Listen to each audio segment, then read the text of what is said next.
이제 십자가에 대한 얘기를 조금 더 해드리고 싶었어요. 늠름하게 서갈 쓴 우리 성도들, 자그마한 현실 속에서 기분이 잡쳤다, 기분이 나쁘다, 기분이 상했다 할 정도의 이제 수준은 아니라고 저는 얘기해드리고 싶어요. 정말 우리들의 주님에 관한, 여기에 관해서 누를 끼쳤다든가, 이 주님에 대하여 자존심 상했다든가, 뭔가 참된 주님과 진리를 어긋나게 하지 않는 범위는 개인의 분노를 일으켜서는 안 된다. 개인의 감정을 자꾸 살려서는 안 된다. 개인의 못마땅함이나 개인이 움직여지는 이러한 감정을 사용하면 우리는 십자가의 도가 내 안에서 무능해진다는 걸 알아야 한다. 우리는 이 주님이라는 진리라는 여기에 대하여 손상을 주었느냐, 여기에 주님이라는 여기에가 엄청난 누를 끼쳤느냐, 주님이라는 이분에 대하여 이쪽으로 좀 더 나오세요. 밀고, 쭉 밀고 나오세요. 안 보이니까.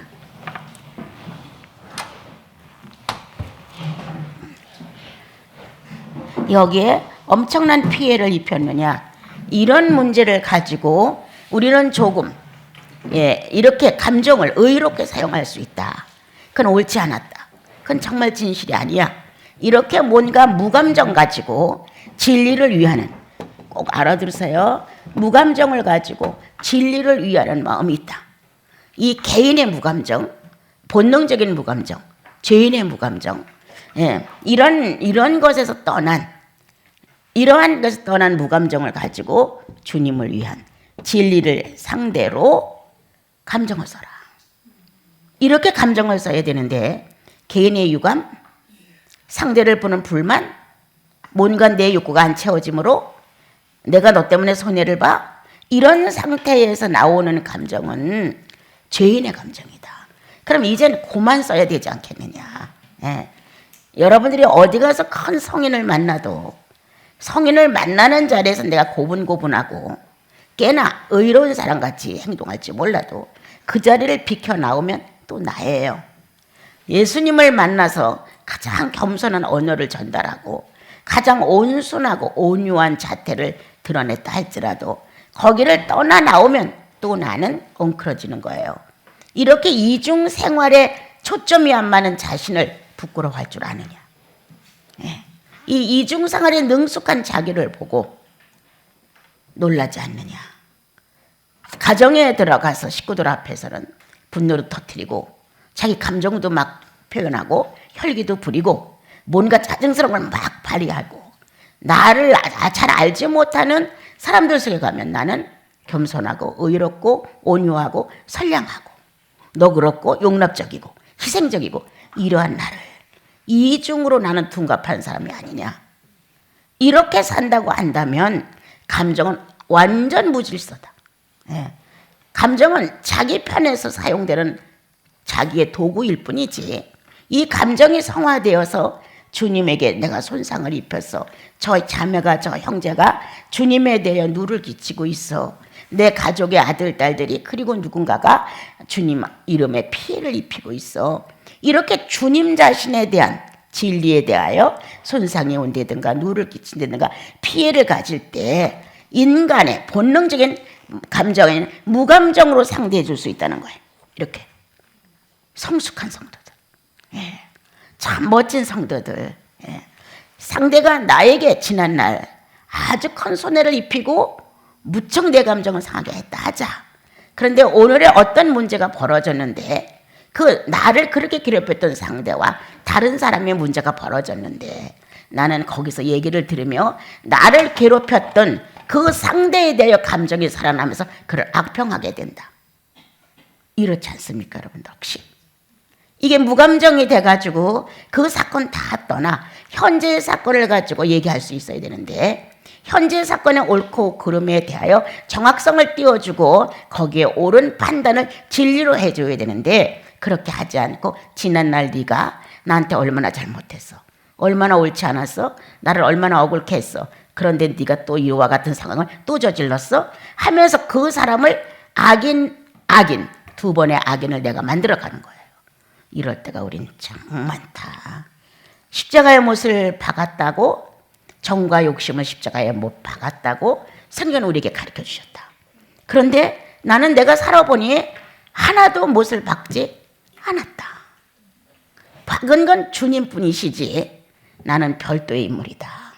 그럼 주님과 나는 연합되지 않았다는 거 아닌가. 우리는 이러한 깨우침과 주님의 어떤 찾아오심에, 나를 원하심에 우리가 밝히 의식이 안 들어왔던 것이다. 그래서 십자가와 그리스도의 보혈이 부적이 되었다. 죄만 씻어주는 부적. 천국 갈 수 있는 표딱지가 되어주었다. 여기서 우리는 끝난다 거의. 그래서 나와 여러분의 영혼 안에 아직도 그리스도의 보혈이 죄 짓고 난 내 정죄감을 해소시키는 부적 빨간 것이냐? 내가 뭔가 잘못해놓고도 주님 앞에서 정직한 고백과 무릎을 꿇어 사죄하는 내가 보혈을 인정해주는 삶인데 이거는 안 하고 또 오늘도 보혈 찬송 하나 불러서 보혈로 인하여 내가 또 해소되고 용서받았다는 기분으로 또 살아가느냐. 그래서 성도 속에서 그리스도의 보혈과 그리스도의 죽으심의 이 십자가의 고난이 오늘 나에게 정말 효력 없다. 어제 여러분께 전달했죠. 제2의 그리스도의 죽음과 부활이 다시 한번 내 성장에 엄청난 능력이 되어줘야 된다. 그렇지 않고는 날마다 똑같은 예배드리고 기도하고 똑같은 삶을 살면서 어떤 방향성에 대한 진지성이 없다는 거예요, 여러분. 그래서 내 모습은 10년 전에도 똑같았어. 20년 전에도 똑같았어. 오늘 내가 나를 보더라도 크게 변한 게 없다면 나는 오늘도 진리와 주님에 대해서 내 인격이 이렇게 무감정으로 되어 있는 상태를 유지하지 못하고 있다는 것이다. 이 무감정이 유지되어야 상대가 옳고 그름을 판가름을 해야 되는 내 문제가 왔었을 때 상대를 놓고 반드시 주님에 대한 손상이야. 여기서 얘기해라. 진리를 어그러뜨렸어? 진리가 누를 끼치게 돼서 진리에게? 자, 주님께 피해를 입혔어? 성령을 무시했어? 무언가 주님이라고 하는 주님 자체에 관계된 것들에 대하여 이러한 문제가 왔다면 우리는 충분히 감정적으로 말을 하는데 이 인간이 가지고 있는 본능적인 죄인의 감정은 절대 사용해서는 안 된다. 무감정이 되는 거예요. 성령의 소멸의 영으로 우리 안에 오셔서 다시는 죄가 거처할 수 없도록, 죄가 활동할 수 없도록 우리 안에서 당신의 살으심을 주권적으로 역사를 해주셔서 회개케 하시고 자기가 하는 것 같아도 성령의 움직이심이에요. 사역하심이 그 속에 있기 때문에 그래요. 그렇게 해서 우리들은 고백도 하고 부끄러워할 줄도 알고 시인할 줄도 알고 잘못된 내 자신에 대한 통회도 할 줄 알고 이렇게 성령이 내 안에서 사역을 하심으로 인하여 우리는 무죄를 안고 산다. 성령이 무죄이기 때문에 우리는 무죄 속에서 지금도 산다. 그런데 왜 무감정이 안 되고 죄인의 감정이냐 악인의 감정이냐, 왜 오늘도 우리는 죄인의 감정을 써야 되고 악인의 감정을 써야 되느냐. 진지하게 예수인이라면 주님을 상대로 감정을 써라.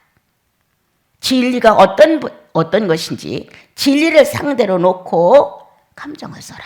그러면 개인의 감정이 무감정으로 전달이 된다. 예.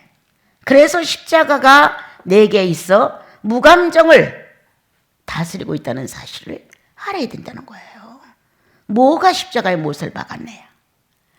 혈기 부릴 거 다 부리고 할 말 다 하고 그냥 내 좋은 감정대로 다 써버리고 뭐가 십자가의 못을 박았냐는 거예요.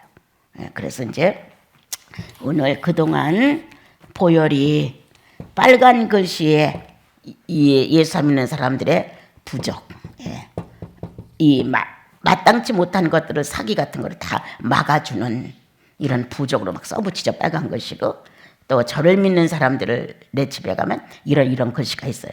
오늘 그동안 내가 예수 믿으면서 예수의 보혈은 나의 어떤 그 약점들이나 잘못해 놓은 그러한 결점들을 그냥 지워주는 부족이냐, 이것으로 끝났느냐. 이렇게, 그리고 이렇게 보혈은 십자가가 주님이 죽으시고 부활했다는 이 사건은 그냥 나를 천국 가는 하나의 인증서가 됐느냐. 예. 넌 천국 갈 수 있어. 이렇게만. 그래서 나와 여러분은 보혈은 내 필요할 때, 내가 뭔가 무거운 짐이 있을 때 부적으로 사용해서 용서를 받고 필요 없는 존재, 이 죄가 필요 없이 되는 것. 십자가라는 것은 이제 내가 천국 갈 수 있어. 어떤 상황이 와도 주님이 나를 죄로부터 구원했으니까 나는 천국 갈 수 있어. 이런 어떤 인증서냐. 이렇게 살다 보니까 나와 여러분은 성장이라고 하는 것에 대하여 어떤 매력을 느끼지 못하고 있다.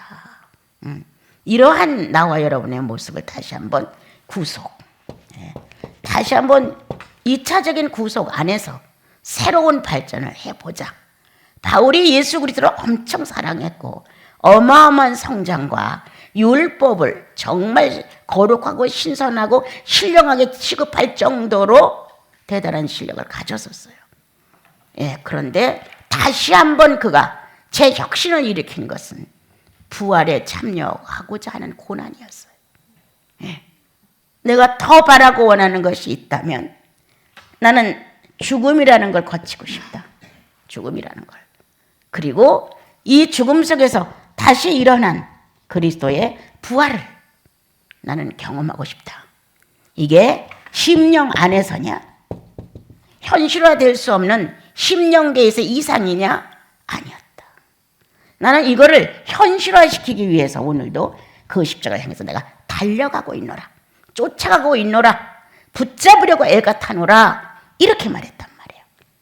죽음 안에서 그리고 부활해서 새롭게 살아가는 어느 고난도 무섭지 않은, 어떤 박해도 무섭지 않은, 어떠한 정말 순교도 무섭지 않은 이러한 현실을 살아갈 수 있기 위하여 자기는 죽음과 부활이 뭔가를 확실하게 붙들고 가고 싶다. 이것이 심령 경험이냐? 그는 그렇게 원하지 않았다. 내 현실에서 이와 같은 그리스도의 죽으심과 부활이 능력 있게 내 삶이 되기를 나는 원한다. 직접적인 참여, 현실에 그리스도가 살고 가신 생애가 직접적으로 내가 참여하고 싶다는 거예요. 이 정도의 진실을 가졌다면 그는 어떻게 사는 사람들일까? 우리가 지금 살고 있는 구속의 은혜를 정말 막연히 알고 있지 직접 현실에 참여하고자 하는 내용이 아주 적다. 불행만 하면 도망가고 싶죠. 가난만 오면 막 저주받은 것 같죠. 병만 들었다 하면 내가 불안해지기 시작하는 거죠. 뭔가 현실에서 직접적인 참여를, 예수 그리스도를 함께 살아가는 경험을 하고자 하면 없어요. 기도 중에 심령 안에서 예수 그리스도의 고난조차도 우린 참여하지 않아요. 여러분들 기도가 깊어지고 내용이 진실해지면 어느 날 주님이 우리가 관상이라는 말 안 써도 내 영혼 안에 당신의 실체를 드러내셔요. 그리고 그때 내가 얼마나 어려웠던지 심령 속에서 경험했던 이 고난을 설명하셔요. 그때 내가 얼마나 놀랐고 얼마나 어려웠던지. 그럼 우리는 이 기도 속에서 직접 참여, 심령으로 직접 참여를 해서 이렇게 어려우셨구나. 이 마음이 막 짜릿해지고 뭔가 내가 조여지고 그리고 그 고난과 그 아픔이 얼마나 무서웠는가를 심령 안에서 고난을 받는단 말이에요. 그러나 현실로 돌아오면 현실에서는 육체가 고난을 받지 않기 때문에 또 이것은 얼마 안 가서 지워지는 것처럼 연약해져요. 그런데 육체가 이렇게 받았다고 합시다. 직접 참여해서 직접 현실에서 고난을 받았다고 한다면 이건 죽을 때까지 남아요. 육체의 의식이 우리들 삶의 많은 부분을 차지하기 때문에. 그래서 오늘 우리는 구속의 은혜를 우리가 정말 감사하느냐? 보혈이 그렇게 진지하냐? 십자가에 달리신 예수의 시체가 그토록 나를 울려주느냐? 이러한 사실이 우리 안에 이루어져서 내가 하나님의 자녀가 된 경험이 있다면 거의 다 그건 심령 안에서 이루어진 것들이었어요. 예. 심령 안에서 이루어졌기 때문에 눈물도 흘릴 수 있었고 감사의 예배도 드릴 수 있었고 뭔가 주님을 위해서 내가 헌신하리라 희생하리라 이런 각오도 있을 수가 있었어요. 그런데 현실에 직접 이 고난을 가지고 내가 참여한다. 다 도망가죠. 무섭죠. 두렵죠. 내가 어떻게 될까. 육체의식이 막 발버둥을 치는 거예요. 무섭도록. 내 자신이 이 정도인가라고 할 정도로 육체의식이 직접적인 현실에 참여하는 고난에 대하여 원하지 않아요. 예. 한 번쯤 꺾어봐라. 육체가 거부하고 원하지 않는 이 고난에 참여하는 구속에 대하여 실제로 내 삶에서 한번 표현을 왔을 때 받아봐라. 어떤 것인가. 이렇게 모든 경험이 심령 안에서 이루어지고 현실에서 육체적인 삶으로 직접적인 참여자가 되었을 때 나 위에 죽으신 예수가 실감난다. 나는 작은 나에 대한 요 자그마한 손톱만한 것도 손해를 보기 싫은데 없어지는 게 싫은데 깎아지는 게 싫은데 사람 속에서 묻혀지는 게 싫은데 실제로 그걸 한번 참여해봐라. 얼마나 내 영혼 안에 구속이 효력이 있는가. 나는 예수께 속한 자 스스로 알아요. 나는 하나님께 속한 자. 구속은 그 안에 들어간 자잖아요. 나는 성령께 구속받은 자. 이렇게 내가 그분 속에 구속받은 자로서의 모습은 현실적으로 직접적으로 고난에 참여했다는 거예요. 고난에 참여. 고난이 왔을 때 변명하거나 고난이 왔을 때 거부하거나 고난이 왔을 때 불평하거나 왜 나만 이래 하고 열등하거나 비난하거나 이렇게 고난이 내가 참여해서는 안 될 것 같은 이런 고난이라고 우리는 밀어낸다. 기도를 하면서 심령 안에서도 예수 그리스도가 겪고 가신 고난에 참여하기가 어렵고 현실에서도 예수 그리스도가 만난 육체의 못을 박은 가시관을 쓴 버림의 시간에 직접적인 현실에 참여하기가 내가 어렵다. 그럼 어디에 참여할 것이냐?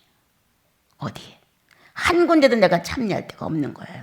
왜? 나는 내가 원하는 행복을 찾기 때문에 내가 원하는 형통을 찾기 때문에 내가 바라는 안전성을 찾기 때문에 내가 바라는 이 세상에서 누리고 살고 싶기 때문에 사람들 속에서 그래도 나 정도는 라는 경제 밑받침과 나 정도라는 어떤 외적인 외모와 갖추어질 바를 갖추고 사는 나 정도 이런 사람을 만들고 싶은 거예요. 그런데 이것이 안 되고 나면 스스로 자기는 연민하는 거예요. 자기가 불쌍한 자야. 자기가 아주 외로운 자야. 자기가 고독한 자야. 뭔가 사람들 속에서 나노라 하고 나를 나타낼 수 없는 난 열등자야. 이렇게 말한단 말이에요. 예수는 그렇지 않아요. 그런 문제가 왔을 때 나는 그리스도의 고난에 직접 참여한다. 그의 구속이 확실해. 그의 구속은 바로 이렇게 해서 이루어진 거다. 예수 그리스도가 고난에 직접 참여함으로 인하여 나 하나가 탄생됐다면 오늘도 이 구속은 심령과 육체의 삶의 현실이 직접적으로 고난에 참여하는 자가 돼야 되는데 이거면 나라는 존재가 시들거리고 알아주지 않으면 나는 필요 없는 존재처럼 열등하고 스스로 비관하고 자기는 쓸모없는 존재같이 초라해지고 비참해지고 이런 심정이 된다는 거예요. 그렇다면 구속은 무슨 의미가 있냐? 죽어서 천국만 가는 하나의 인증표가 됐다면 그까지 갖고 뭐 할 것이냐? 현재 살아서 움직이는 내 육체가 하나님의 고난에 참여함으로 실감 있는 신앙생활을 할 수 있어야 능력 있어. 이렇게 산단 말이에요. 능력 있어. 해낼 수 있어. 이렇게 과감한 자신을 주님 앞에서 만들어가는 거예요. 그래서 여러분과 내가 그동안 예수 믿고 보혈 찬양 많이 했고 보혈을 많이 사용했지만 이제 생기시대에 율법 시대에 여기에다가 보혈을 쓰지 말자. 이제 이 보혈은 내 자아를 버리는 데다 쓴다. 부인하는 데다 쓴다. 이 자아가 죽은 것이 아니라 예수 그리스도의 부활로 인하여 덧입어 하나님을 찾는 데 필요한 자아로 우리가 축복을 받은 거예요. 부활이 된 거예요. 하나님에 대하여 죽었던 내 자아가 하나님에 대하여 살아난 거예요. 그래서 부활이 된 거란 말이에요. 그렇다면 나의 죽음은 주님 안에서 내 자아는 하나님에 대하여 살아난 거예요. 죄에 대하여 죽고 하나님에 대하여 나는 부활했다. 자, 이게 바로 내 자아라는 거예요. 그럼 나와 여러분의 자아는 그리스도 때문에 함께 죽고 다시 그리스도 같이 살아났단 말이에요. 입증을 해줘야죠.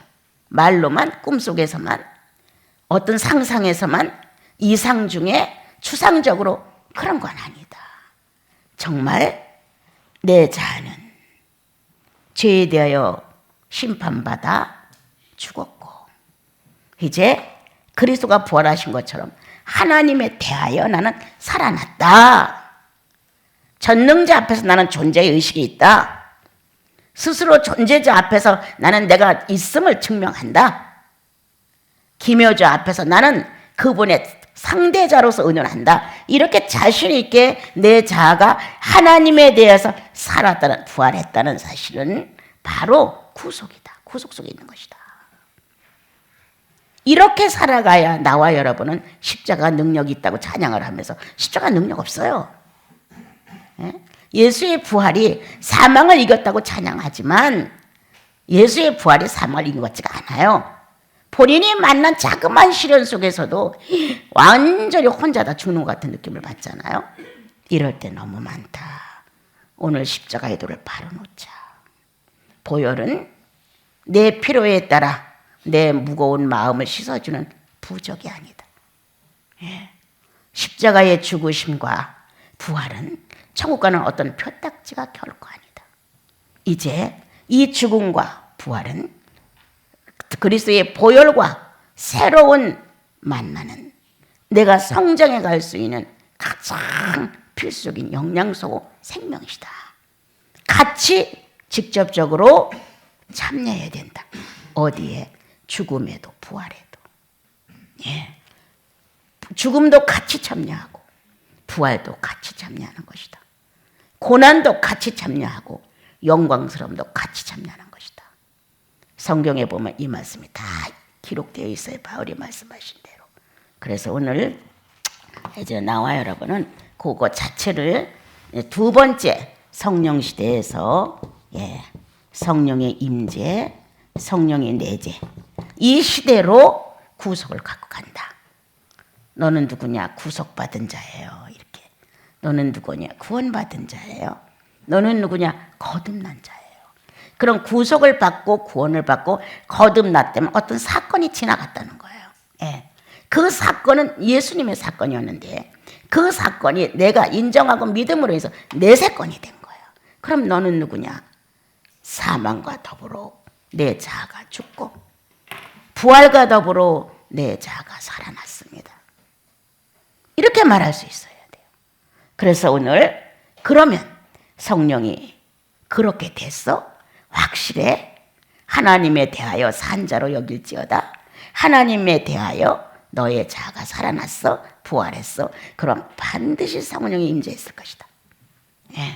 반드시 성령이 너 안에 내재했을 것이다. 이렇게 확증을 해줬다는 거야, 성경은. 예수 믿는다 하는 자체는 특별표가 하나 있는데 하나님이신 성령님이 임재와 내재를 동시에 갖고 오셨다는 거예요. 그래서 영이라는 말이 이제는 아니에요. 성령이에요. 구원받은 나를 놓고 영이라고 할 수 있어요. 그런데 우리 주님은 영이라는 말 갖고는 아니에요. 하나님이시기 때문에 성령이에요. 그럼 성령 안에 내가 포함되어 있는 영이에요. 그럼 결국은 영과 영의 교제가 이루어져 나가는 거예요.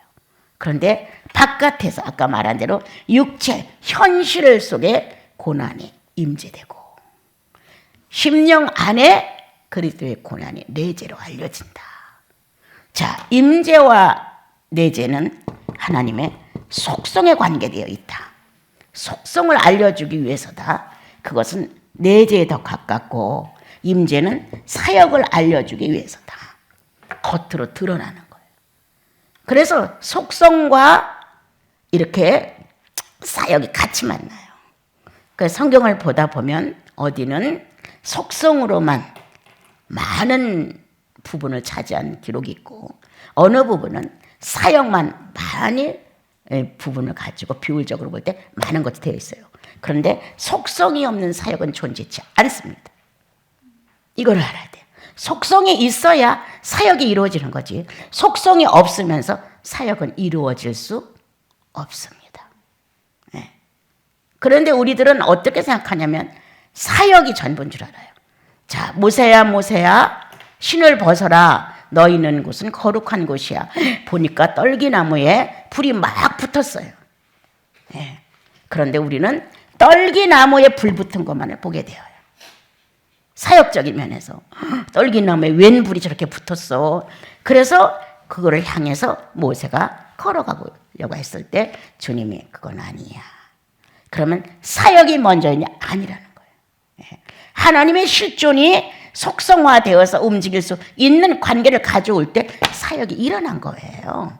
그런데 우리는 사역 분야만 크게 보게 되지 하나님의 속성이 내재함으로 외재함으로 일어난 사건에 대해서는 아주 미숙한 거예요. 구원받은 자, 구속받은 자, 영생을 확인한 자, 그리스도를 만나는 경험이 영혼에 분명히 있는 사람은 이제 성령이 책임을 져준다. 성령이 너는 내 거야. 너는 무죄야. 영원히 무죄야. 영원히 무죄라고 당신의 죄 없으심을 이제 내 안에서 내재하심으로 발휘하신다. 내재하심으로. 외재하심으로 증명한다. 증명해요. 이렇게 죄 없음을 성령의 임재와 내재는 하나님의 속성과 연합되어 가는 삶의 편을 알리려고 하시는 거예요. 그런데 우리는 하나님의 속성에 살아계심과 존재하심을 나를 통해서 일어나야 되는데 여기에 큰 관심이 없었고 어제도 말한 것처럼 사역 분야에 나를 다 소비해버렸다. 그래서 어느 날 삼손이 블레셋 군사를 쳐버리고 주여 내가 목마르나이다. 이런 식이다. 사역하다 노임을 받으면 공허에 살 수가 없습니다. 사역하다 노임을 받으면 예수가 안 채워진 사실을 발견하게 되면 공허에서 살 수가 없습니다. 허탈해서. 이런 식이 너무 많다는 거예요. 그래서 오늘 이제 여러분 같이 하면서 성경 한번 찾아볼게요. 이제 오늘까지만 하면 우리 나시린 식구들, 예원 식구들, 임마누엘 미스바 팀들과 나누었던 요 내용들이 거의 합쳐져요. 거의 끝날 것 같아요. 그래서 이제 지난번에 간접적이다, 직접적이다 이런 문제를 했어요. 그래서 이제 여러분들이 성경을 볼 때 왜 이렇게 그러면 자기와 관계가지라고. 내가 성경을 자꾸 여러분들한테 되풀이다 하는 거는 성경에만 있는 사건이 아니다. 오늘은 내가 주인공이니까 내 사건에 성삼위가 필요하지. 성경은 이미도 성삼위가 출현해서 완전한 서적으로 존재해 나왔어요. 그러면 지금은 왜 이런 걸 배우냐? 내 사건이기 때문에. 여러분들의 사건이기 때문에. 그래서 이 성삼위라는 하나님의 존재성에 나를 놓고 간접적으로 역사하시고 직접적으로 역사했다는 거예요. 근데 우리는 이거를 예민하게 받아들이지 못했어요. 왜? 관심이 없어요. 그냥 기도해서 내 필요한 거나 뚝 따먹으면 끝이에요. 뭔가 소원을 품고 그 목적을 놓고 조금 헌신도 하고 희생도 하고 헌금도 내고 하다가 안 이루어지면 그냥 포기해버리고 또 이루어지면 감사하고 이런 식이었어요. 그래서 이러한 내용이 진지하게 체계적으로 자기 영혼 속에 머물지 못해요. 지금 이게 중구난방이에요. 예수 믿는다고 열정 품는 사람들의 생활을 보면 질서가 없어요. 자, 그래서 이제 간접적인 것, 직접적인 역사를 우리는 성경에서 본다. 성령은 간접적으로 역사하셨다. 성령은 직접적으로 역사하셨다. 오늘 이걸 왜 보여보는가? 내 생활에 내재와 임재로 충만히 당신 자신을 가지고 내 안에 존재하신다면, 예, 이분은 나를 간접적으로도 역사하실 것이고 직접적으로도 역사하실 것이다. 그래서 간접적인 역사와 직접적인 역사를 성경에서 우리가 배우면 자연적으로 자기가 알아요. 아, 주님은 오늘 아무개 형제님을 통해서 나에게 말씀하셨어. 간접적이에요. 아, 그래. 오늘은 어떤 이러한 사건을 통해서 내가 큰 교육을 받았어. 이렇게 뭔가 간접적인 결과로 내가 한번 깨달아지거나 알아지는 거예요. 그런데 어떤 것은 그게 아니에요. 딱 두들기면서 이거야 라고 해서, 아, 주님이 직접적으로 날 찾아오셨네, 이렇게 느낄 정도로, 본인들이 느낄 정도로 한다는 거예요. 그래서 이제 간접적인 것은 희미하게 되기 때문에 시간이 가면서부터는 약해져요. 근데 직접적인 건 아니에요. 사건만 말하면 이때도 이러셨는데, 이때도 이렇게 하셨는데 하고, 직접적인 관계는 내면에서 이루어지기 때문에 내면에서 직접적으로 이루어지는 거예요. 예, 합의해요. 그래서 외재와 임재가 동시에 아멘이 되는 거예요. 그래서 이렇게 직접적인 관계는 먼저 무엇가 하느냐? 영이 화답을 해요. 여러분들 말씀을 전달해 주면 육체는 가만히 앉아 말씀을 듣지만 마음에 벅참이 와요. 마음에 벅참이 오거나 아니면 막 감사가 쏟아지거나 아니면 부끄러움이 오거나 뭔가 마음의 작용이 나를 전율시켜요. 이런 거 있죠. 말씀 듣다 보면. 자, 그런 건 어떤 것이냐? 직접적으로 내 영에 닿는 것이다. 네, 내 영에 닿는 거예요. 그래서 이것조차도 무시하지 마라, 제발 좀. 성령이 나를 감동케 하셨다. 뭐를 통하여? 진리를 통하여. 이거 굉장히 소중한 거예요. 네, 진리를 통하여 감동을 한 거예요. 당신의 말씀 근거한 숱한 연소 속에 하나님의 성령의 사람들을 통하여 역사했던 사건의 실체를 다시 우리가 이 시대에 와서 서로 나눌 때 그 말씀 진리가 가서 영혼 속에다 전율을 시키는 거예요. 그럼 내가 이걸 실천했느냐? 아니다. 실천도 못했고 아직 이것을 좀 알아가는 첫 관문일 수도 있다. 그런데 영은 받아들이는 거예요. 영은 당신의 것을 정확히 합니다. 네. 거듭난 영혼은 하나님의 것을 정확히 알아요. 내가 실천하고 경험해서 현실화되어서 아니야. 영이 먼저 흡수를 해. 아, 그렇습니다. 옳습니다. 아, 그래. 내가 어떻게 감당할 수 없는 전율이 오면서 짜릿해지면서 오라, 그렇습니다 라고 우리는 그분에게 화답을 보내요. 네, 주님, 그렇습니다.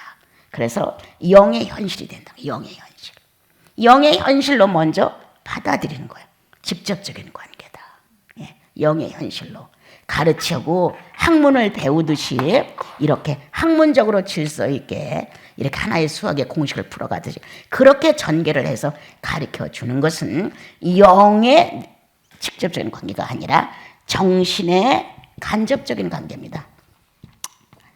그런데 이 정신에 온 이 간접적인 관계가 어느 날 찬양이나 아니면 기도나 그 밖에 나의 사생활 삶의 속에서 직접적인 관계를 맺어줘요. 맺어주는 거예요. 그래서 간접적인 것도 무시하지 말라는 거예요. 예. 간접적으로 이루어졌던 사건들이 많이 있는데 어느 날 이것이 기도, 찬양, 성경, 대자연과의 어떤 관계 이런 속에서 재인식이 돼. 아, 주님이 이렇게 하셨구나. 이렇게 재인식이 되는 거는 간접적인 관계를 직접적인 관계로 바꿔주는 거예요. 네. 그리고 성령의 지식이 자꾸 쌓여야 여러분들이 그냥 들으면서 알아요. 아, 나도 저런 경험이 있어. 그렇지. 내가 너무 소홀히 했구나.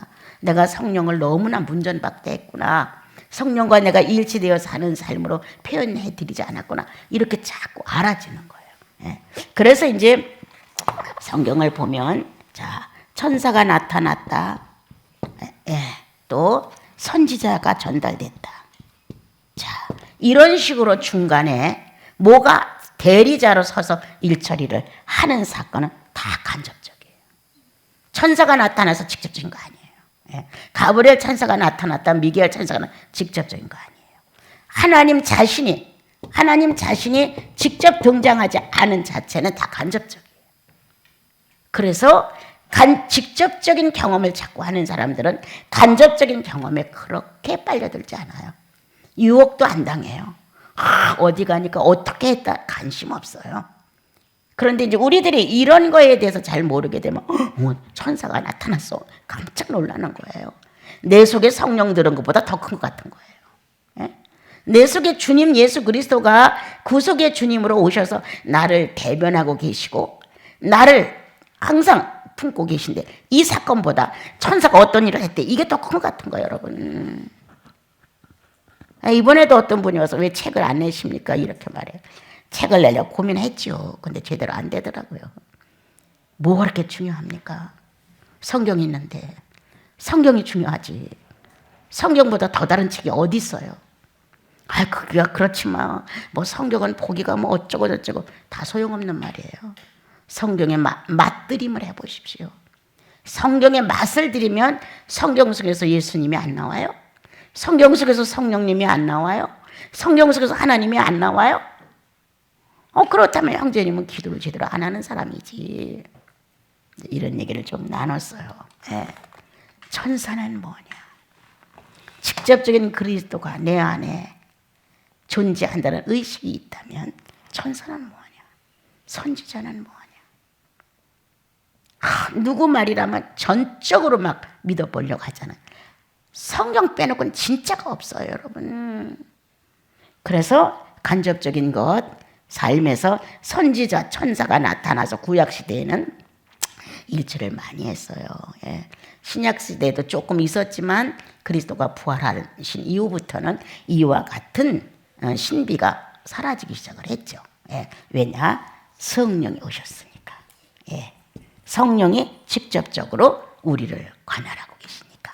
그래서 이러한 천사든가 선지자는 이런 것은 거의 사라졌고 이제 각자가 성령을 모심으로 각자가 선지자요. 예. 각자가 하나님의 대리인들이요. 또한 사자라고 그러죠. 성경에는 사자들이 된 거예요. 그래서 이러한 사건이 오는 것, 이거는 간접적이다. 또한 여러분들의 영혼이 심령이 깊이 울리지 않지만 자 깨닫다. 오늘 몰랐던 걸 깨달았어. 알아낸 거야. 그래서 뇌의 작용. 뇌의 작용으로 체계가 잡혀진다. 지식이 넓어진다. 몰랐던 사실이 알아졌다. 이런 것 정도는 다 간접적이에요. 주님이 우리의 지각을 사용하셔서 하나님 말씀에 대한 것을 실감 있게 알아듣게 하셔요. 그렇다고 이게 직접적이냐면 아니에요. 간접적인 게 더 많아요. 그래서 우리들이 살아가는 삶 속에서 또한 주님이라는 어떤 의식이 임재성이 나타날 때가 있어요. 그래서 이건 또 뭐지? 하고 자기가 이상하게 생각할 만큼 대자연 속에서도 어떤 임재성을 느낄 수가 있어요. 이거 다 간접적이에요. 그러니까 자기 사생활 중에 간접적인 사건이 굉장히 많은 거예요. 아까 말했죠. 성도를 통해서 어떻게 내가 교훈을 받는 것, 대자연을 통해서 교훈을 받는 것, 내가 살아가는 삶의 현실 속에서 뭔가 경험하게 되는 것, 이런 것들이 거의 다 간접적이에요. 성령이 직접적으로 역사하는 건 틀려요. 그러니까 이것도 다 선여 관계되어 있어요. 무시하려는 건 아니에요. 그렇지만 이렇게 간접적인 역사와 직접적인 역사를 정상적으로 알아야 여러분들이 도움이 더 신앙에 확실하게 되고 이 후배들에게 주님을 잘 설명해 줄 수 있어요. 그래서 자 천사가 나타났다 간접적이다. 꿈을 꾸었다 간접적이다. 자 선지자가 나타나서 전달한다 간접적이다. 자 깨닫는다 간접적이다. 뇌의 작용으로 많은 걸 알아낸다 다 간접적이다. 임재가 있어서 무지개를 봤다 이것도 간접적이다. 다 간접적이에요. 그런데 우리는 이런 어떤 사건이 하나 나면 신비에 차 있는 거야. 자기가 하나님의 어떤 축복이나 특권 사건을 받아가지고 이건 나만이 받은 은혜 같은 거예요. 착각하는 거예요. 착각.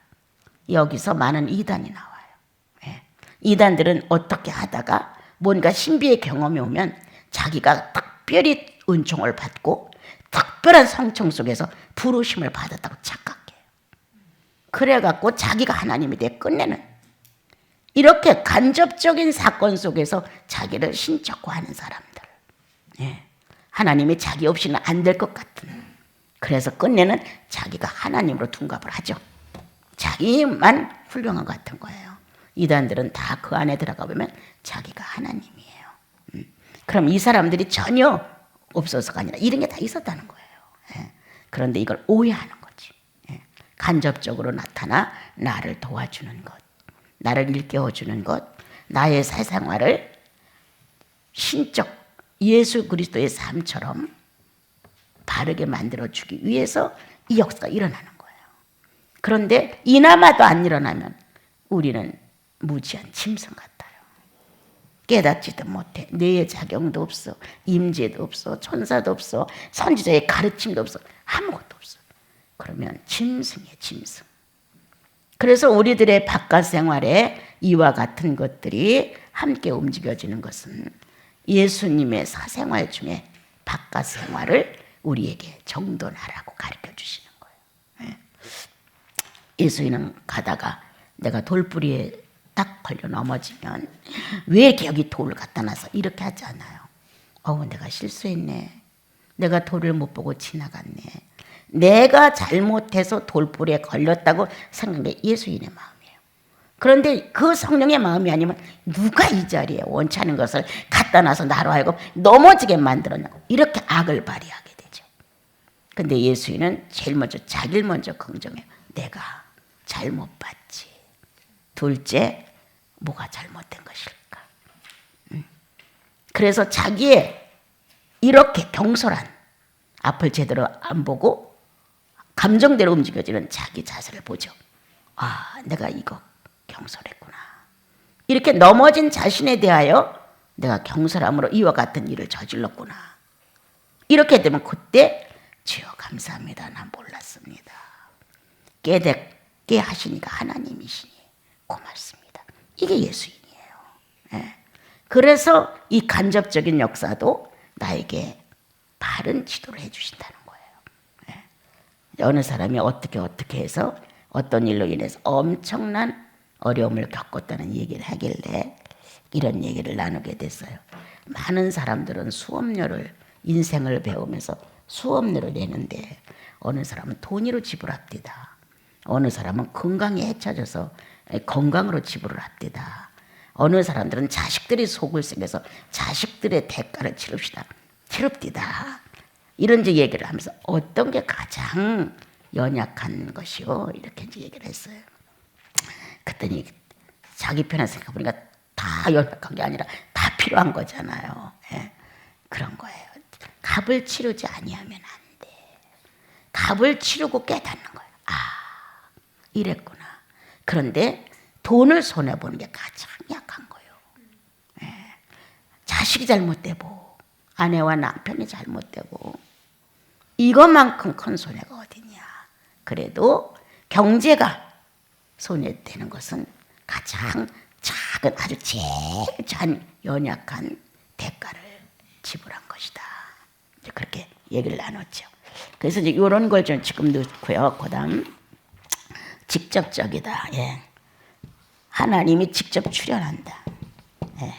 모세야, 아브라함아, 직접 불렀죠. 아브라함아, 모세는 음성적으로 우리에게 표현이 됐지만 그분의 실존은 이미 그를 사로잡았던 거예요. 예. 그분의 위엄과 그분의 실존과 그분의 위세가 아브라함아 이렇게 부를 때 이미 그는 영육이 그냥 같이 합의하는 거예요. 이래서 하나님이 직접 출현한 것, 자, 성자 예수가 직접 출현한 것, 성령님이 직접 출현한 것, 이것만이 직접 출현이라고 그래요. 예, 직접 관계다 이거는. 그래서 어느 날 주님이 아브라함을 찾아내신다. 예, 범죄한 아담을 놓고 아담아 직접 출현하신다. 모세야 라고 직접 출연하신다. 여러분 성경을 쭉 보다 가면 주님 하나님 자신이 직접 출연한 게 얼마 안 됩니다. 다 간접 출연이에요. 예. 이렇게 직접 출연한 것은 하나님 성부 시대에 하나님의 특권을 가지고 하나님이 직접 상대에게 당신을 알리려고 했을 때 누구를 거치지 않고 직접적으로 얘기하고 싶었다면 직접적인 관계를 상대가 흡수할 수 있었다는 거예요. 이게 틀려요. 왜 간접적으로만 나타나실까? 직접적으로 주님을 흡수해 드릴 수 있는 능력이 없다는 거예요. 내 실력이 아직 이 직접적인 관계를 맺을 만하지 못한 거예요. 그래서 하나님이 직접적으로 출연하셔서 관계를 맺는 건 상대가 직접적인 출연을 맞이할 수 있다는 거예요. 흡수할 수 있다는 거예요. 그것은 하나님의 판단이지 사람으로는 아니에요. 사람은 이렇게 직접적으로 만약에 나타났다고 얘기하면 상대의 약점을 막 얘기해. 그 사람이 이런 사람이야. 그런 사람은 이런 사람인데 뭐 거기에 나타나서 이렇게 얘기할 수 있다는 거예요. 그런데 하나님은 인간이 말하는 약점 때문에 아니에요. 이 사람 속에 하나님을 경외하는 뭔가 주님의 역사를 거부하지 않는 기질이 들어있는 거예요.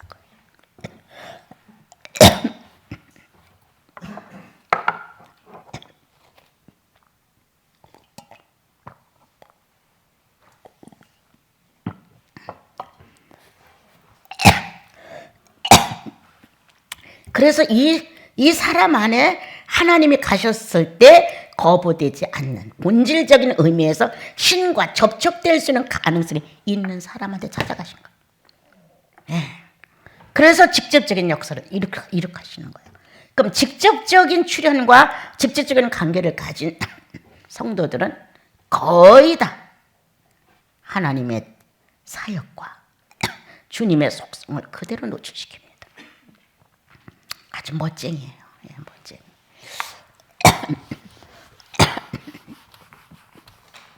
그 다음 자 성자가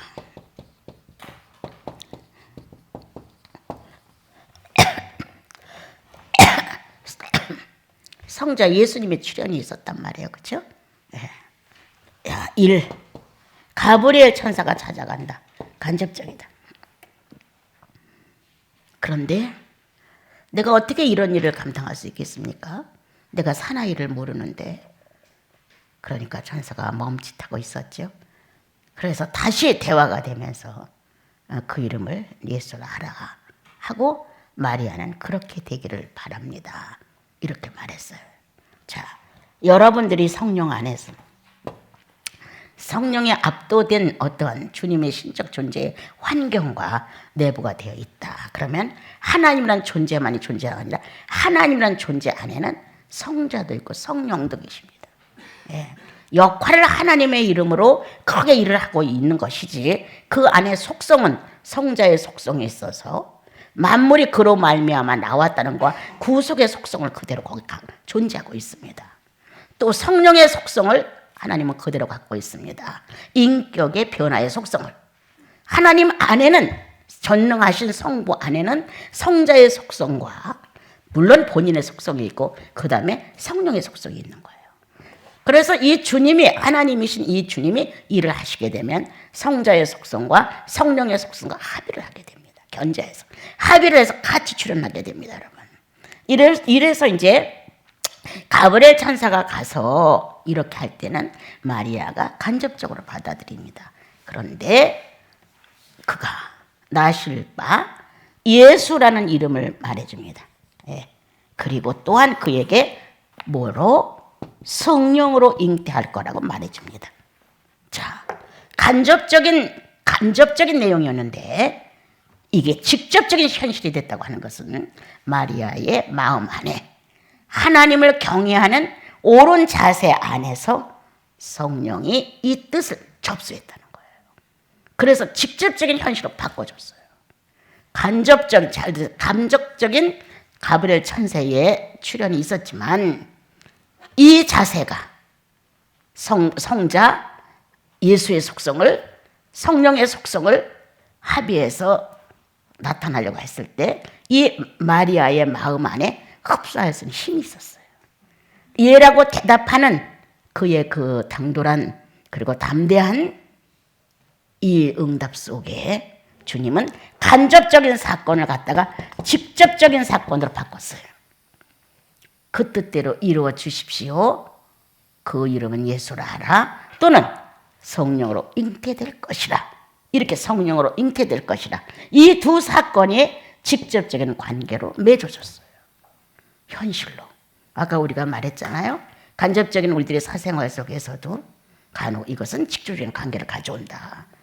이렇게 간접적인 사건으로 등장을 했지만 상대, 여러분 그리고 나 얼마만큼 주님을 반듯하게 소원하는 진실이 있느냐. 그렇다면 간접적인 사건이 시간이 지나니까 직접적인 사건으로 달라졌다는 거예요.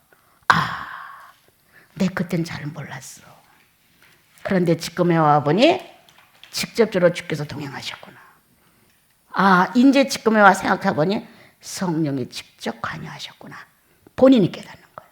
그래서 사건은 간접적으로 왔지만 결과가 직접적으로 결론을 내는 거예요. 이런 경험들이 여러분들 있을 거예요. 몰랐지 그냥. 그래서 성령이 잉태된 것, 성령 출현이 그리고 메시아의 출현이 이 마리아 안에 직접적인 관계로 왔다는 거예요. 예. 이렇게 이제 간접적인 것과 직접적인 문제가 우리들 사건 속에 충분히 있어요, 여러분. 자, 그럼 이제 또 한 가지.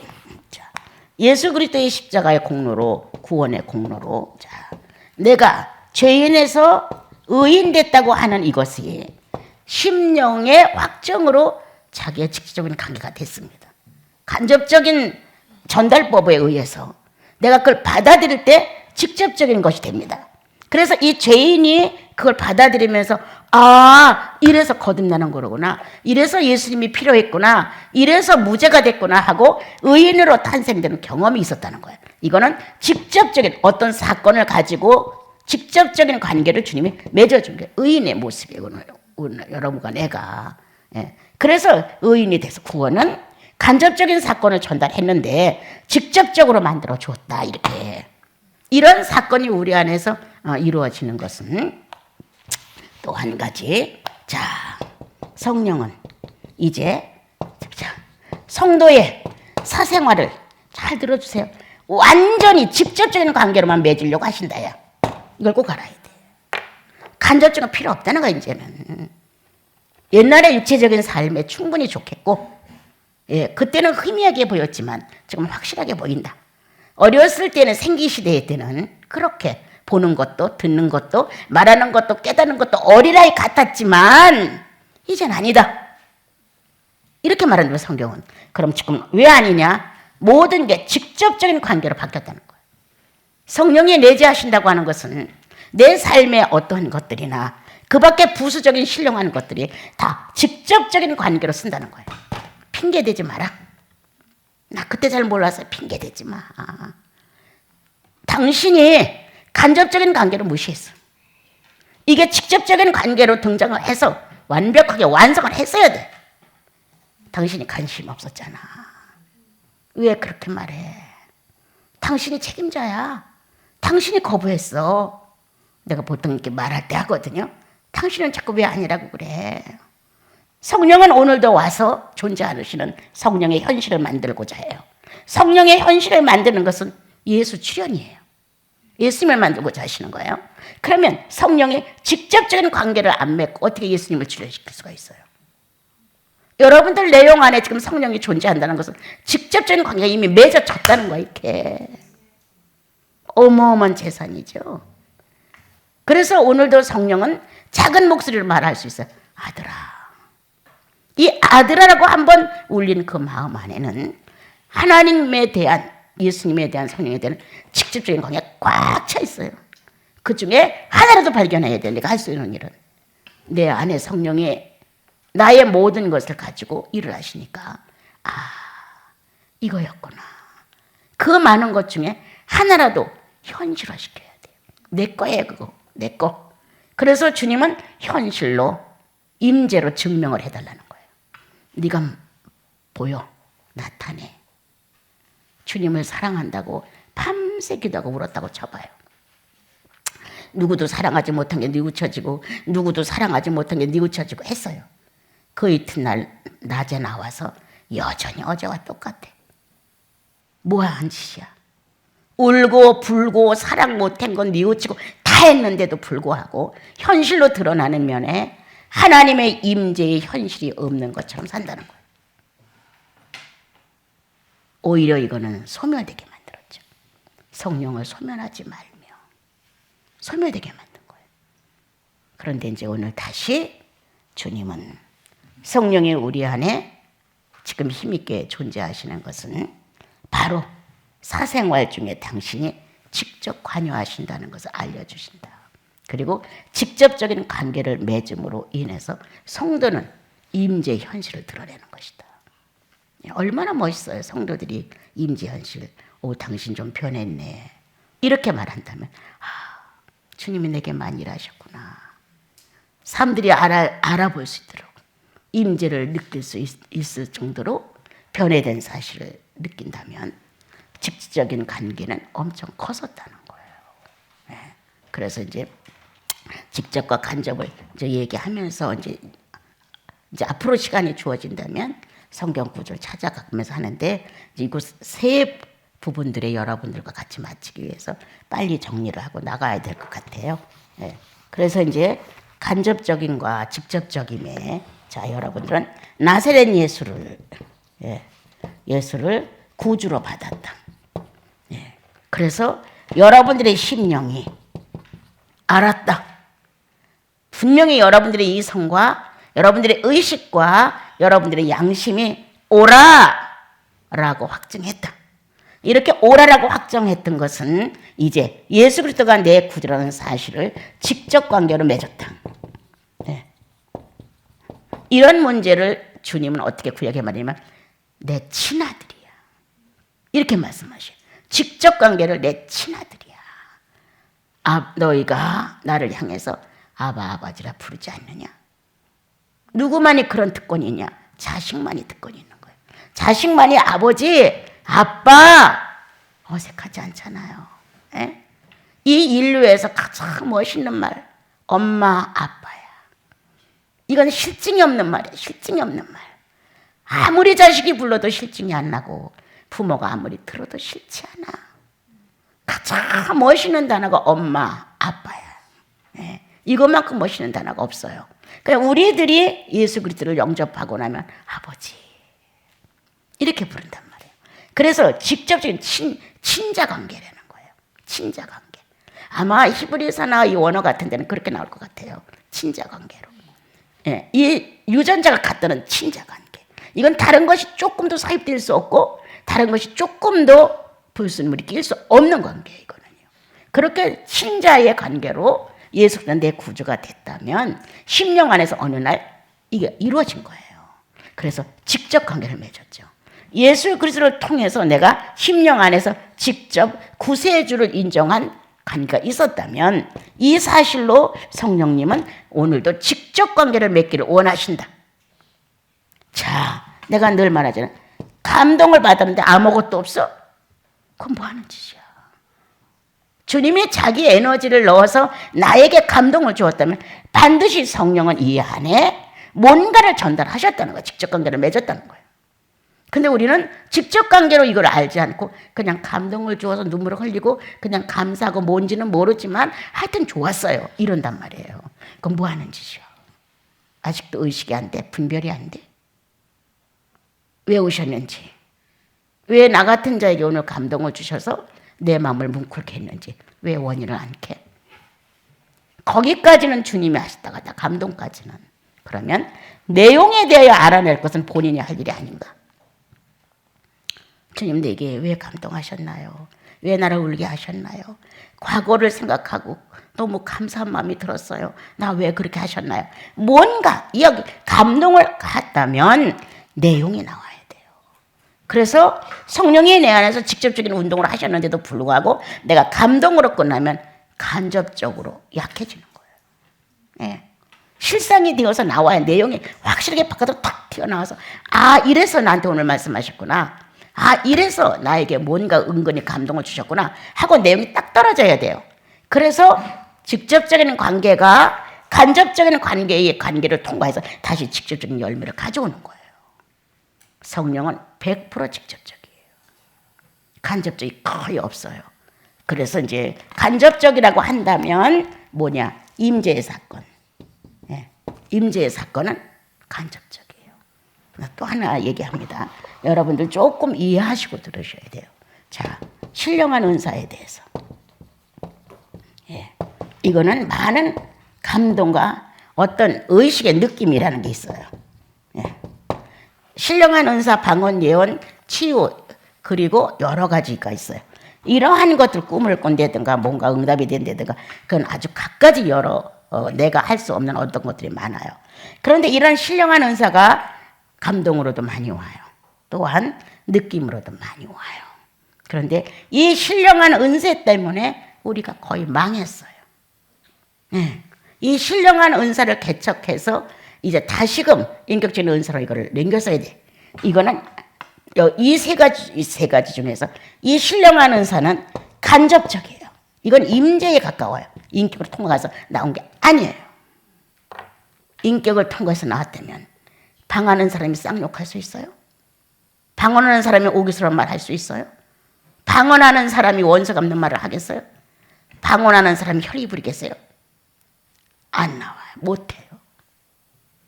그런데 이 놀라운 사건이 직접적인 관계를 맺은 게 누구냐? 엘리사벳의 남편. 어떻게 이 늙은 나이에 아기를 낳을 수 있습니까? 너 내년 이맘때까지 벙어리가 돼. 이러고 벙어리 만들었어요. 간접적으로 이거를 부인하는 것처럼 나왔어요. 직접적으로 이걸 받아들이지 못했어요. 네. 그래서 그래? 내가 너에게 직접적으로 설명해 주마 하고 나타냈어요. 벙어리가 돼서 1년간. 하나님이 하시고자 하는 일에 네가 왜 못 믿어? 넌 그 정도야 수준이야? 이렇게 말씀하셨어요. 그리고 1년 동안 넌 벙어리가 된다. 성전 안에서 직무를 하면서 임재를 맛봤는데 이 임재가 간접적으로 전달되는 바람에 벙어리가 돼서 1년을 직접적인 만남이 됐죠. 그리고 풀렸죠, 여러분. 이런 사건도 있다는 거예요. 네. 자, 그래서 이제 이렇게 신령한 은사는 거의 간접적이다. 왜? 임재에 필요한 것뿐이다. 내가 하나님이야 라고 알려준다. 내가 이러한 이적과 기적과 표적을 너에게 행하마. 그러니까 너는 하나님을 버리지 마라. 하나님이 살아계시다. 하나님이 있다는 증표로 은사를 보내는 거예요. 네. 그래서 난 이거를 간접적이라고 봐요. 은사 받은 사람들이 그렇게 뛰어난 인격자가 드물어요. 여기에 전무하다 보니까. 그런데 이게 같이 가면 예, 인격적인 은사와 같이 가면 빛나는 거예요. 정말 성령으로 가득 찬 심정을 갖고 있다가 뭔가 곤고한 영혼이 찾아왔을 때 눈빛만 마주치는데도 그 영혼이 해결을 받는 거예요. 성령의 은사를 통해서. 눈빛만 마주치는데도 자기의 그 곤고한 마음이 싹 사그러지는 거예요. 그리고 아주 가벼워지는 거예요. 이러한 역사를 하는 것은 인격적인 은사다. 인격적인 내재가 충만하다는 뜻이다. 나는 그래서 성도들은 치료자야. 예수 그리스도가 치료자가 되셔서 내 병든 많은 부분을 고친단 말이에요. 여러분들을 직접적으로 들어 고치거든요. 통회를 하게 한다든가 회개를 하게 한다든가 성령으로 어떤 방법을 드러낸다든가 하셔서 우리 안을 치유를 하셔요. 이 완치가 된 능력이 상대를 고쳐요. 내 안에서 완치가 된 것만이 능력이 돼 나갈 수가 있어요. 그래서 내가 만약 겸손하다면 겸손한 인격의 능력을 가지고 상대를 정복해. 그래서 상대가 이제 교제를 함을 통하여 자기의 교만이 무너져 내리는 거예요. 예. 아무리 하늘을 치솟아도 그 인격적인 능력에 대해서는 말할 수가 없는 거예요. 그래서 이제 이런 신령한 은사도 감동과 느낌으로 알아내는 건데 직접적인 게 아니라 임재적이다. 간접적이다. 바깥으로 표현이 될 수 있는 것이다. 예. 자, 그래서 이제 여기까지 이제 하면서 하나 더 해드릴게요. 자, 요한복음 14장 17절에서 자, 성령을 어떻게 다시 우리들에게 재인식 시켜주시면서 알려주느냐. 그는 진리의 영이라. 이렇게. 성령은 떠돌이 영이 아니다. 그의 정체는 분명하다. 그는 실상의 존재다. 그는 진리의 영이다. 그래서 거기 이제 중간에 보게 되면 너희 속에 계시겠습니다. 예. 너희 속에 계심이 있다. 성령은 너희 속에 있다는 거예요. 내 속에 있다는 거예요. 예. 각자 자기 영혼 안에. 그래서 성령과 거듭난 영혼은 직접 관계를 맺었다는 거예요. 너희 속에 있다. 그래서 우리 속에 다시 말하면 영 안에 주의 성령은 너희 영 안에. 그러므로 이 영은 하나님을 상대로 성삼위를 상대로 사는 지체의 활동이 있다. 자, 이 영은 또 하나의 현실을 갖고 있는데 몸이다. 이 몸은 바로 이 세상을 상대로 살 수 있는 지체가 있다. 이렇게 이 영으로부터 출발되어 나오게끔 되어 있어요. 진리의 영은 너희 속에 계시겠습니다. 그래서 내 영과 성령은 직접적인 관계를 맺는다. 이 직접적인 관계 속에서 어떤 것이냐? 하나님을 상대로 모든 지체가 움직인다. 하나님을 상대로 움직이는 지체예요.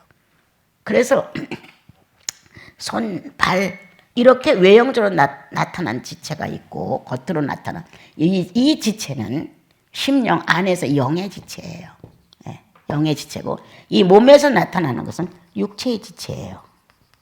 이렇게 우리 속에 계신 주의 성령이 진리의 영이 지금 현재 존재하신다면 그는 내 영 속에 들어와서 하나님을 상대할 수 있는 영의 지체를 마음껏 활동하신다. 그리고 내 육체에다가 이 반응을 보내셔서 육체가 이 지체에 표현을 하는 것이다. 이렇게 살아가는 게 바로 우리예요. 자, 그렇다면 하나님의 성령의 속성은 영혼 안에 오신다는 것이다. 이게 속성이다. 진리의 영의 자리가 어디냐? 그분의 속성은 어떤 거냐? 꼭 영혼 안에 존재한다는 거예요. 영 안에. 이 그분의 속성이에요. 그러면 반드시 다시 말합니다. 그건 뭐냐? 인격 안에. 이런 뜻이에요. 인격 안에. 하나님을 상대할 수 있는 지체의 움직임 안에. 그래서 이 인격 안에 성령이 존재하고 있다는 게 그분의 속성이에요. 그런데 우리가 이 인격이 비인격이 되면 이분은 활동할 수가 없는 거예요. 그러니까 직접적인 주님의 관계를 우리가 인격이 부족함으로 이 속성을 갖다가 간접적으로 만들어 간다는 거예요. 이제 주님이 이제 그 마가복음인가 어디 보게 되면 소경 하나를 이제 데리고 왔어요. 눈 좀 뜨게 해달라고. 그러니까 주님이 침을 폐에 뱉어서 이제 눈에다 이렇게 발라 주셨어요. 그리고 마을 밖으로 데리고 나와서 그 소경한테 물었어요. 뭐가 보이니? 하고 물으니까 소경이 사람이 보이나이다. 그리고 나무 같은 것들이 걸어 다니는 것 같아요. 그래? 다시 뭐가 보이니? 그러니까 다 보입니다. 이렇게 말합니다. 이렇게 우리가 간접적인 시력일지라도 갈수록 직접적인 시련이 돼야 되는데, 그죠? 우리는 직접적인 시련을 주었어요. 속죄 속에서. 죄 용서. 죄 용서 속에서 성령이 직접적으로 내재하셨어요. 그런데 임재가 희미한 거예요. 점점. 그러니까 간접적으로 우리가 방향을 바꾸는 거예요. 왜 그랬을까요? 소경은 간접에서 직접으로 바뀌어졌는데 우리는 직접적인 내면의 성령의 속성을 받았는데도 간접적으로 왜 바뀌어지는 걸까요? 욕심 때문에. 욕심 때문 하나예요. 욕심이 자꾸 이 직접적인 관계를 연약하게 만들어요. 또 희미하게 만들어요. 능력이 상실되게 만들어요. 욕심 때문에. 네. 그래서 욕심 때문에 우리는 이렇게 진리의 영이 우리 속에 하나님의 거룩한 속성으로 결합이 되어 있는데도 불구하고 우리가 간접적으로 자꾸 바뀌어지는 것은 내 욕심 때문이다. 그리고 이 속성은 인격 안에 머문다. 성령의 속성은 인격 안에 너희 속에 계시겠습니다. 이렇게 설명을 하셨죠. 15장 26절 한번 읽어봐 주세요. 진리의 속성은 아버지께로부터 나온다. 예, 진리의 속성은 아버지께로부터. 그리고 성자를 증언한다. 이게 특징이에요. 특징. 이 성령의 속성. 우리는 이런 것도 알지 못한 채 나에게 필요한 성령만 요구했던 거예요. 주시옵소서. 성령 충만 주시옵소서. 집회가 수백 명씩 모인 데서 수천 명씩 모인 데서 소리를 지르면 하늘이 떠나갈 듯이 소리를 지르고 난리를 피지만 결과로 돌아오면 아무것도 없어요. 우리가 성령의 속성은, 보혜사의 속성은, 진리의 영의 속성은 누가 보냈다고요? 아버지가 보내신 거예요. 그래서 아버지의 속성과 똑같다는 뜻이에요. 예. 진리의 속성은, 성령의 속성은 아버지의 속성이다라는 거예요. 똑같다는 거예요. 그리고 그가 사역을 해야 되는데 어떤 사역을? 성자를 증언한다. 예. 이렇게 아주 정확하게 성경에 나와 있어요. 성자를 증언한다. 성령의 사역은 오늘도 하나님을 증언해주고 그리고 성자 예수를 증언해줘요. 자, 그래서 성부를 증언한다. 잘 들으세요. 성자를 증언한다. 나를 증언한다. 예. 성령은 오늘도 나를 증언하신다. 내가 거듭났고 내가 하나님의 자녀가 됐고 독생자 예수로 거듭났고 성도가 이렇게 성령 충만으로 살아가고 있고 이런 것을 바로 성령이 증언하신다는 거예요. 예. 그 다음 16장 13절 읽어주세요. 여러분 이거 많이 가서 찾아보세요. 예. 16장 13절 큰 소리로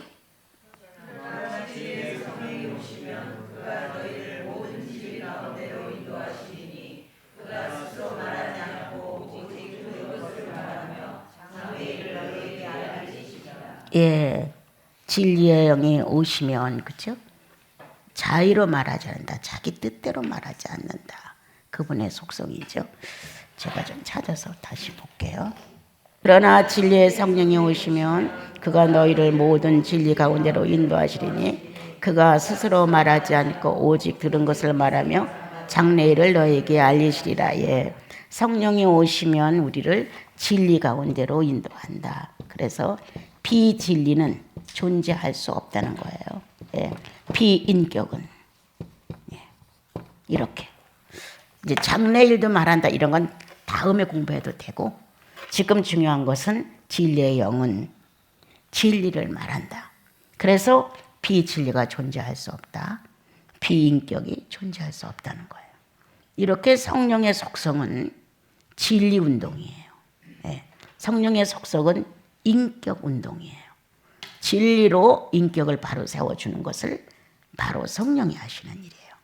그런데 우리가 이 인격을 바로 쓰지 못해서 아직도 나는 여러분들을 죄인이다 이렇게 말하지 않고 어린아이다. 어린아이라서 분별력이 없다는 거예요. 이게 옳은지 그른지 이거를 내가 행동을 해야 되는지 안 해야 되는지 이것을 선택해야 되는지 안 해야 되는지 분별력이 없다는 거예요. 왜? 거듭나기는 거듭났어.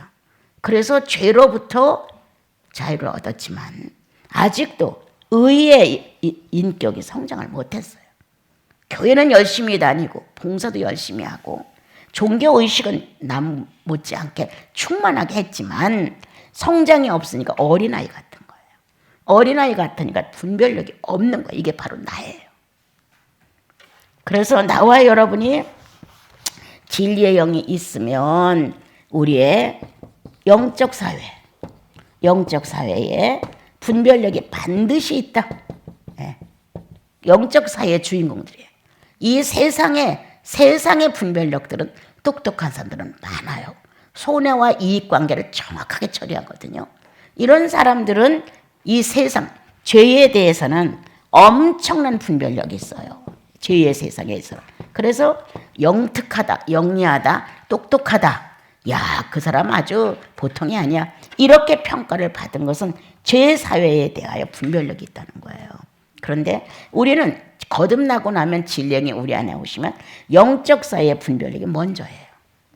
이 분별력이 이루어지면서 성장해 가면서 이제 죄의 사회의 분별력이 같이 와주는 거예요. 이해하실 수 있죠? 그런데 우리는 영적 사회의 분별력이 없어서 아까도 말했죠. 내가 얼마나 피해를 입히는지, 얼마나 손상을 입히는지, 얼마만큼 누를 끼치는지 모른다는 거예요. 네. 이러다 보니까 영적 사회의 분별력은 오늘도 소경이야. 뭐가 뭔지 못 더듬어. 이렇게 분별력이 없는 삶을 살다고 그러면 결국 나타나는 건 뭐냐?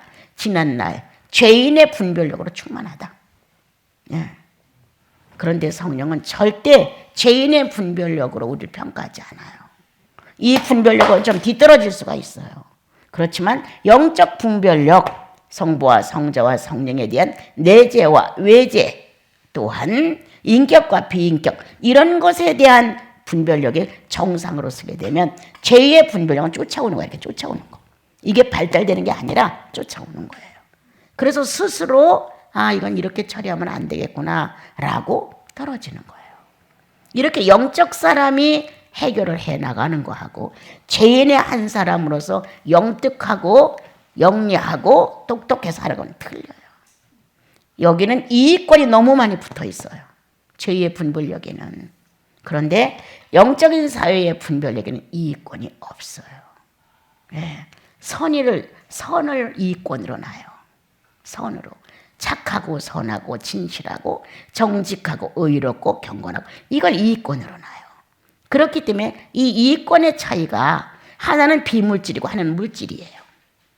죄의 분별력은 물질이에요. 그러나 영사회의 분별력은 물질이 아니에요. 이렇게 틀리는 거예요. 비물질이에요. 네. 자, 그래서 이제 속성에 대해서 여러분에게 이제 조금 나누어줬고요. 자, 다시 요한복음 14장 26절로 한번 가볼게요. 모르는 걸 가르치다. 예. 그래서 스승이라고 그래요. 성령이 스승 되셔서 참도를 가르치시니 진리를 깨달아 예수를 알게 하소서. 이것도 속성이에요. 그런데 가르치는 일을 하는 것은 사역이에요. 정상적인 예수인은 정상적인 영특함은 정상적인 하나님의 사람은 속성과 사역을 동시에 한다. 속성과 사역을 동시에 하는 거예요. 같이 가는 거예요. 우리가 이것을 잘 몰랐을 땐 속성을 따로 놓고 가르쳐요. 한참 속성에 대해서 수없이 이제 이 성경을 자꾸 찾아가면서 가르쳐요. 또 사역 분야를 수없이 가르쳐요. 이렇게 바울의 서신서에도 엄청 많이 나와 있어요. 이 사역에 대해서도. 이렇게 두 개를 분리해서 가르치지만 결국은 속성과 사역은 같이 가는 거예요. 그렇다면 오늘 우리 사랑하는 우리 형제님들이 그리고 우리 자매님들이 성숙하다는 표현은 속성과 사역이 같이 간다는 거예요. 속성과 사역의 균형이 잡았잖아요. 균형이 잡혔다는 거예요. 이렇게 가는 성도들을 만나는 게 하늘의 별따기예요. 정말 어려워요. 없어요. 정말 우리가 예수 믿고 그렇게 하나님을 사랑하고 그 뜻에 맞춰 살려고 몸부림을 치는데도 속성과 사역이 일치돼서 가는 분들이 거의 없어요. 자, 어떻게만 속성으로 기울어지고 어떤 때는 사역으로 기울어지고 뭔가 기울어지면서 중간에 가서 삐거덕거리다가 또 자기가 좋아하는 대로 취향을 바꿔버려요. 그런데 오늘 이제 우리가 다시 배우면서 속성과 사역은 같이 간다. 그래야 인격이 완성된다. 예. 성령은 인격 완성을 위해서 희생하고 계셔요. 그분은 끝없는 투자를 한 번도 후회하지 않으셨어요. 예. 끝없는 투자를. 이렇게 끝없는 투자를 하면서 속성과 사역이 함께 가며 인격 완성을 성취하시는 게 성령의 본분이에요. 그러니까 우리가 지금 성령의 사람들이니까 우리 안에서 성령의 속성과 사역이 계속 실현돼야 돼요. 계속. 어떻게? 인격의 완성으로. 이게 실현돼야 돼요. 나는 하나를 해도 좋으니까 막 이것저것 벌려놓고 많이 하려고 하지 말고 주님이 가르쳐 주신 것 중에서라도 자, 갈라디아서에서 9가지 열매 중에서 하나만이라도 완성을 해봐라. 하나만이라도. 그래서 이 하나의 인격이 어디에서나 의를 드러낼 수 있게끔. 그러다 보면 2개가 완성된다. 3개가 완성된다. 완성되는 것이 완전 무결하다 이런 뜻은 아니에요. 적어도 80% 이상의 능률을 갖고 있어라. 80% 이상의 능력과 옳은 생각과 판단과 지혜를 갖고 있어라. 그러면 사건이 왔었을 때 이 80%의 능력이 문제를 해결해 나간다는 거예요. 그런데 우리는 9가지 열매 중에서 거의 다 낙제야. 낙제의 인격의 비율을 갖고 있는 게 바로 나예요. 뭘 그렇게 이 세상에다 하려고 하지 말고 내 안에 예수께 좀 해주십시오. 내 안에 예수. 예수님이 내 안에서 기다리는 거야. 사랑과 희락과 자비와 화평과 온유와 절제와 양선과 이런 거를 기다리시는 거예요. 이 인격을 하나씩 완성해 오기를 자 속성과 사역을 통해서 인격이 완성되기를 이렇게 원하시는 거예요. 하나. 그러니까 난 딴 데 가서 제발 희생하고 잘하는 척 하지 좀 마라. 네 자신에게 해라. 네 자신에게 해서 우리가 얼마만큼 성령의 사람인가는 다 안다. 성령의 사람을 통하여 문제가 해결된다. 성령의 사람을 통하여 방향이 제시된다. 성령의 사람을 통하여 의욕이 다시 솟구친다. 성령의 사람을 통하여 그리스도를 정확히 알아낼 수 있다.